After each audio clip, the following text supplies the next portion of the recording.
Canadian government 2026 से लेकर 2028 का इमिग्रेशन प्लान जल्दी ही अनाउंस करने वाली है, शायद नवंबर 1 को अनाउंस कर दिया जाए. So let me just quickly give you a recap of what is expected on November the 1st जब ये अनाउंस किया जाएगा. सो कह रहे हैं कि परमानेंट रेजिडेंसी की का जो इनटेक है वो कम किया जाएगा as compare to what it is right now.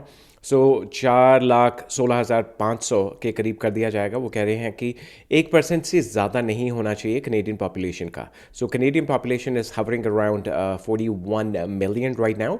So उसका अगर 1% लिया जाए तो 4,16,000 के करीब हो रहा है, जो कि कम है पिछले टारगेट से. सो that is what it is. PR applications को कम किया जा रहा है नंबर्स में, but 416,000 is big anyway. Number 2 is economic immigration through express entry, जिसमें कि फेडरल इकोनॉमिक प्रायोरिटीज़ और इन कनाडा फोकस, ज़्यादातर फोकस इन कनाडा एप्लीकेंट्स पे रहेगा, क्योंकि हमने देखा है कि पीछे काफ़ी टाइम से फेडरल स्किल्ड वर्कर का ड्रॉ काफ़ी टाइम से नहीं आया है. So I think that will still be on a back burner right now, but in Canada के ऊपर फोकस किया जाएगा.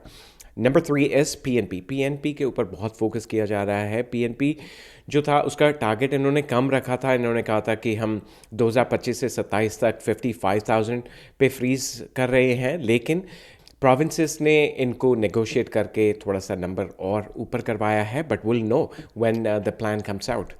सो that is a good news for people who are applying under PNP. तो अगर आप PNP के लिए एलिजिबल हैं या आपके एम्प्लॉयर एलिजिबल हैं तो जल्दी से आप फाइल अपनी लगाने की कोशिश कीजिए, so that you can get invited under PNP. Number 4 is temporary residents. ये हो गए सारे अपने स्टूडेंट्स हो गए, वर्कर्स हो गए, जो भी परमानेंट रेजिडेंट नहीं है वो सारे टेम्पररी रेजिडेंट कैटेगरी में फॉल करते हैं.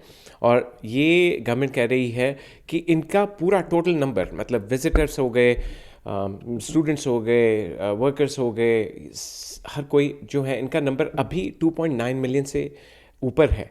और ये चाहते हैं कि ये इसका कनेडियन पॉपुलेशन का 5% हो या उससे कम हो, उससे ज़्यादा नहीं होना चाहिए. सो 5% means around 2 million people. So that is what their target is, which means कि शायद विजिटर वीज़ास कम लगेंगे, स्टूडेंट वीज़ास कम लगेंगे, और हर तरह की टेम्प्रेरी रेजिडेंट एप्लीकेशन जो है उसमें कटौती होगी. So let's see what the numbers will look like exactly when the plan has been announced. Last but not the least, francophone जो है इसने ये चीज़ काफ़ी चर्चा में रही है पीछे, क्योंकि इसमें बहुत ज़्यादा ड्रॉस आ रहे हैं, बहुत लोगों को इनवाइट किया जा रहा है. एंड द थिंग इज़ कि ये रुकने नहीं वाला है, ये इससे ज़्यादा और बढ़ेगा. जैसे गोल्ड रश हो रहा है ना, गोल्ड का प्राइस धीरे धीरे ऊपर जा रहा है, वैसे ही फ्रैंकोफोन कैटेगरी में और ज़्यादा लोगों को इन्विटेशंस जाते देखे जाएंगे. और ये कह रहे हैं कि ये अभी 8.5 से 10% तक ले गए हैं, और शायद 2029 तक इसको 12% तक ले जाया जाए. सो अगर आप फ्रेंच करने की सोच रहे हैं तो it is a must thing, आपको करनी चाहिए. फ्रेंच कैटेगरी में आपके PR होने के चांसेस ज़्यादा हैं. So start learning French. So this is all there is right now. Quickly wanted to share the updates, but जब पूरा प्लान आ जाएगा तो मैं पूरी वीडियो बनाऊंगा, and I'll see you then.